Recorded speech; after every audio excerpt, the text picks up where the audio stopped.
pelo povo judeu. A nossa Páscoa, ela é celebrada também pelo povo judeu. E como eu falei, há 15 dias atrás nós tivemos uma apresentação da Páscoa e vamos representá-la daqui a pouco.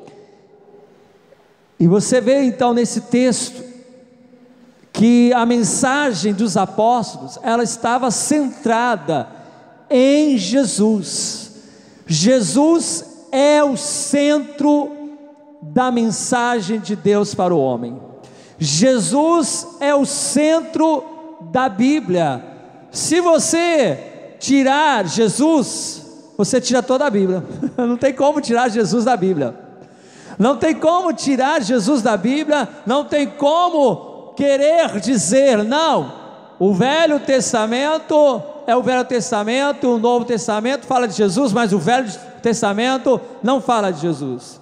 É totalmente fora da realidade. Por quê? O Velho Testamento fala de Jesus, porque foram dados, e o Velho Testamento é o cumprimento em Jesus. O Velho Testamento se cumpriu em Jesus, e o Novo Testamento e são as boas novas do Cordeiro de Deus. Amém? É a vida do Cordeiro de Deus, o Evangelho. A história da igreja, ou daqueles que creram na igreja, o livro de Atos, também é a doutrina do Cordeiro de Deus, escrita aí por mãos do apóstolo Paulo, Pedro, João. Então são as doutrinas que foram dadas aos apóstolos, e os apóstolos escreveram para a igreja. E por último, você tem então a revelação, o livro de Apocalipse, a revelação, a escatologia, as coisas futuras que estarão se cumprindo acerca de Jesus, acerca da igreja. Então você tem o Velho Testamento, tudo aquilo que está escrito no Velho Testamento. Veja aí o versículo que nós lemos, versículo 17, 18. Eu sei que o fizeste por ignorância. O que eles fizeram por ignorância? Eles crucificaram quem? Jesus, o Salvador, o Messias, o Cristo. Mas tudo isso estava realmente no plano de Deus. Deus sabia que o povo não ia aceitar o testemunho de Jesus, e o próprio Senhor Jesus, ele sabia que a sua mensagem é tão revolucionária que provocaria inveja de todos os homens religiosos da época, e os homens iriam encontrar uma maneira para acusá-lo e levá-lo à morte. E lógico, sem o sacrifício de Jesus não haveria redenção para a humanidade. Tudo Deus já sabia, e tudo Deus trouxe aí a sua ação para que o homem fosse salvo. Diz o texto aqui, versículo 17 ainda: e agora, irmãos, eu sei que fizeste por ignorância, como também vossas autoridades, mas Deus assim cumpriu o que dantes anunciara por boca de todos, diga isso, todos os profetas, que o seu Cristo havia de padecer. Quem é o Cristo? Jesus estava falando do Cristo. Nós sabemos e já identificamos que o Cristo é Jesus, mas ali eles não tinham ainda esta convicção e não tinham essa informação. Muitos não tinham essa informação naquele dia. Estavam ali vindo, por conta do Pentecoste. Muitos não tinham chegado na época da Páscoa, ainda que fosse por obrigação o judeu participar da Páscoa, mas muitos judeus vieram de outros lugares e não vivenciaram aquilo que tinha acontecido, e se viveram aquilo que aconteceu, não deram importância. É mais um que está sendo crucificado, é mais um que está sendo levado à condenação da cruz, mas não tiveram conhecimento de quem era esse que estava sendo crucificado naquele dia, na sexta-feira de Páscoa, da Páscoa judaica, antecedia a Páscoa judaica, na verdade. E aí então Pedro está dizendo: olha, esse que é o Cristo havia de padecer. Mas quem é este Cristo? A fim de que, veja no versículo 19 em diante, arrependei-vos, pois, e convertei-vos, para serem cancelados os vossos pecados, a fim de que, na presença do Senhor, venha o tempo de refrigério, e envie Ele, o Cristo, que já vos foi designado. Quem é o Cristo? Quem é o Messias? Jesus. Que Jesus é esse? Jesus de Nazaré. Jesus de Nazaré.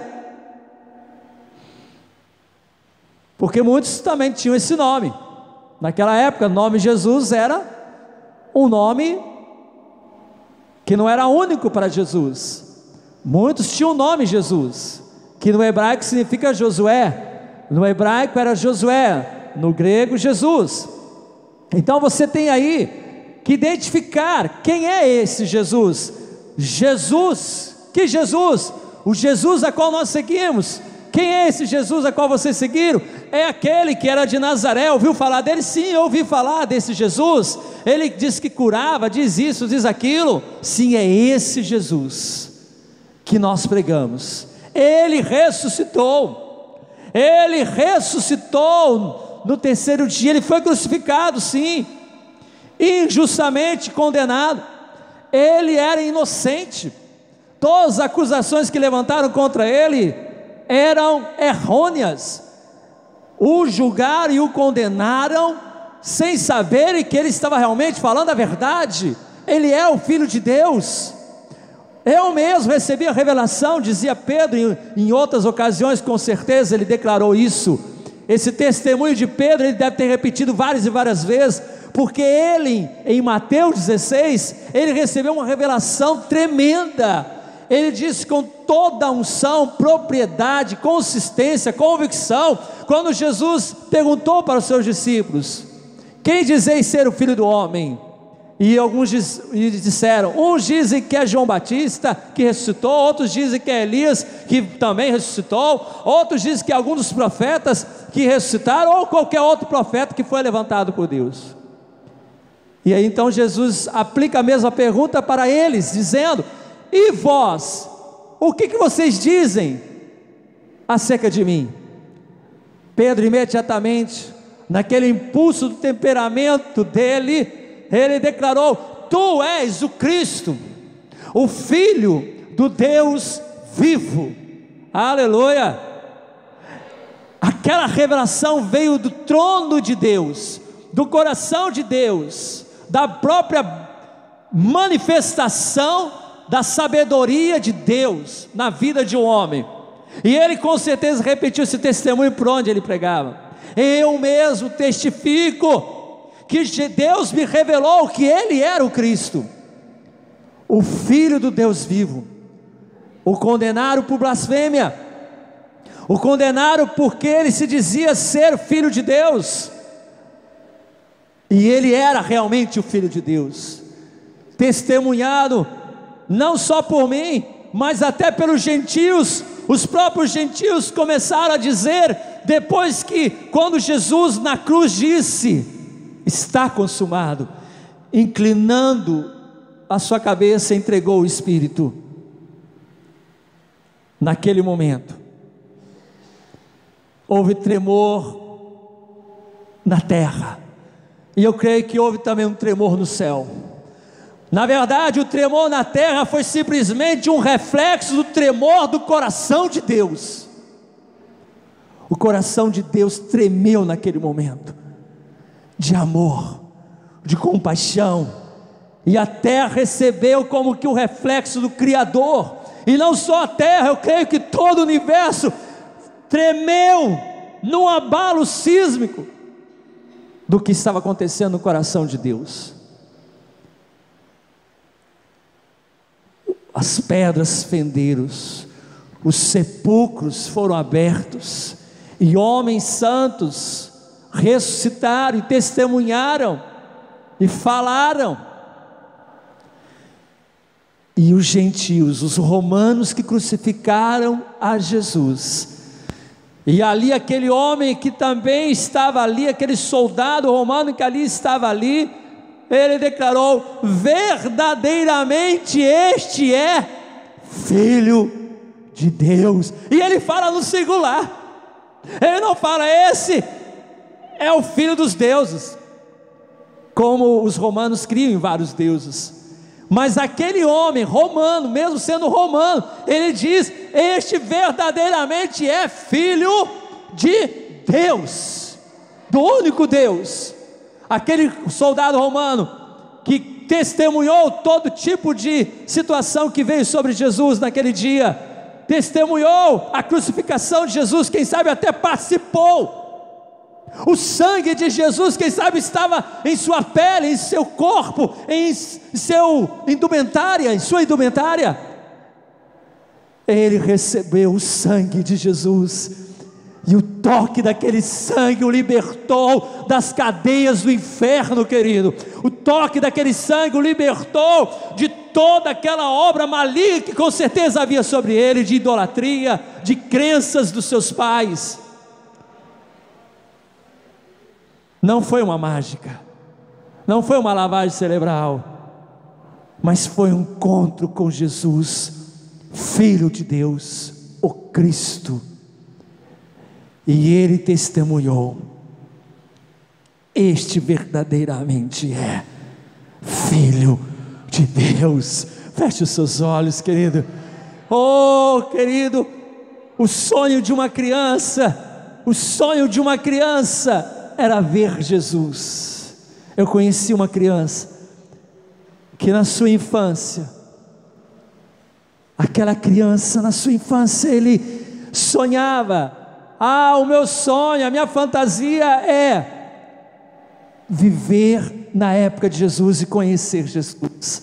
Mas um dia aquela criança cresceu, um dia aquela criança conheceu a Jesus, não precisou voltar para os tempos de Jesus e ter a sua fantasia cumprida, mas aquela criança cresceu e um dia teve um encontro real, único, verdadeiro com o Cristo ressurreto, o Cristo Filho do Deus vivo, a saber, Jesus de Nazaré, que habitou em Nazaré. Sua família é Maria, sua mãe é Maria, seu pai é José, seus irmãos moraram lá, e ali ele ficou durante toda a sua adolescência. Dali ele saiu só quando tinha 30 anos, mas com 30 anos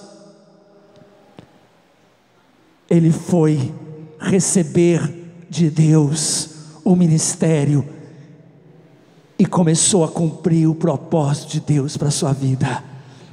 Qual era o propósito de Jesus? Qual era o propósito de Deus para Jesus? Dar a sua vida para salvar todos.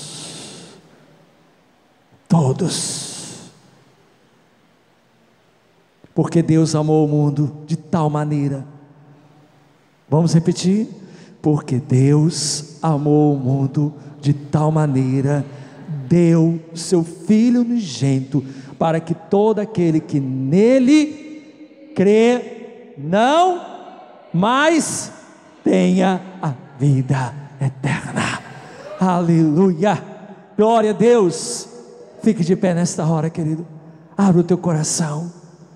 Só um minutinho de oração enquanto eles se preparam para a apresentação. Enquanto os irmãos se preparam, pode vir para a apresentação, pode já se organizarem.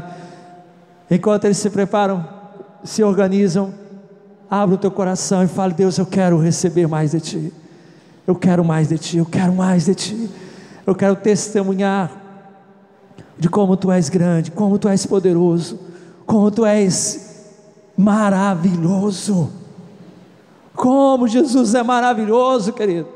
Jesus, Ele morreu, viveu, morreu, ressuscitou, para que você não seja o mesmo, para que você seja também filho de Deus, para que você seja com Ele, juntamente com Ele, filho de Deus.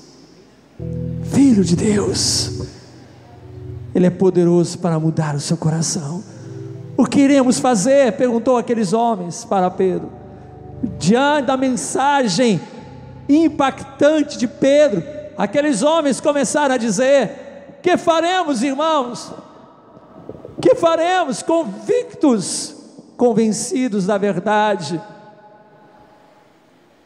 Pedro então diz: arrependei-vos, arrependei-vos, e cada um de vós seja batizado em nome do Senhor Jesus, para a redenção, para a salvação.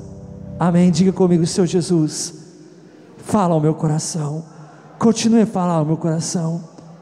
Eu quero mais de Ti, eu quero me render a Ti, plenamente, me entregar totalmente a Ti, e sentir o como é bom, o como é maravilhoso viver para o Senhor, em nome de Jesus.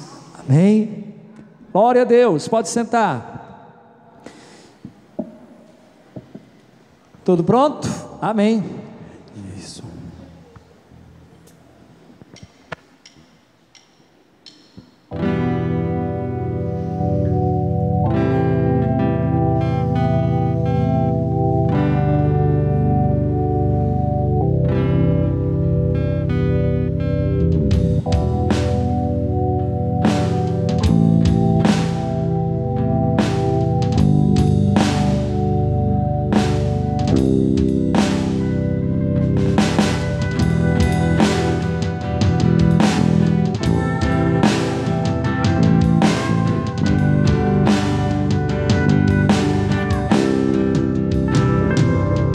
Por suas pisaduras fomos sarados, nosso coração está incendiado. Há uma multidão de filhos apaixonados, clamando: vem ao teu reino.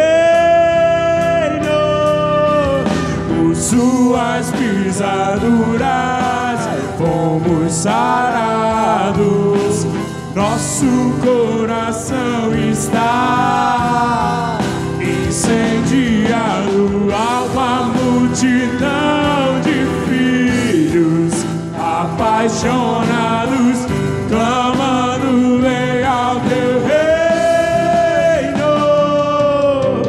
Grande é o Senhor, poderoso,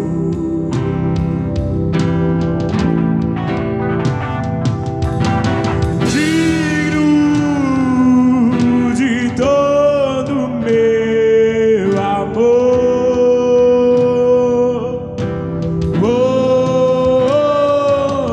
Tu és a porta para a vida eterna.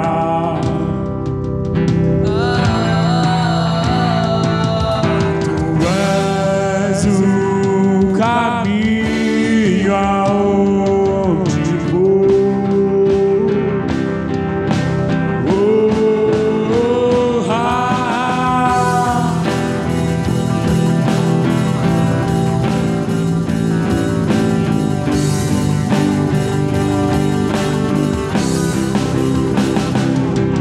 Por suas pisaduras fomos sarados, nosso coração está incendiado. Há uma multidão de filhos apaixonados, clamando: vem ao teu reino. Por suas pisaduras fomos sarados, nosso coração está incendiado. Há uma multidão de filhos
E quem deu crédito, quem ouviu, nenhuma aparência nos atraiu. Como um de quem escondem o rosto, ele foi levantado. E todavia o Senhor agradou por ele fazendo enfermar. Levou o pecado de muitos e como os malfeitores foram contados. E vai subindo como um renovo, como raiz de uma terra seca. Verá o fruto do seu trabalho e se alegrará, e se alegrará. E vai subindo como um renovo, como raiz de uma terra seca. Verá o fruto do seu trabalho e se alegrará, e se alegrará. E vai subindo como um renovo, como raiz de uma terra seca. Terá o fruto do seu trabalho e se alegrará, e se alegrará. E vai subindo como um renovo, como raiz de uma terra seca. Terá o fruto do seu trabalho e se alegrará, e se alegrará. E vai subindo como um renovo, como raiz de uma terra seca. Verá o fruto do seu trabalho e se alegrará, e se alegrará. Deus pra sempre eu sou, e tu és o caminho.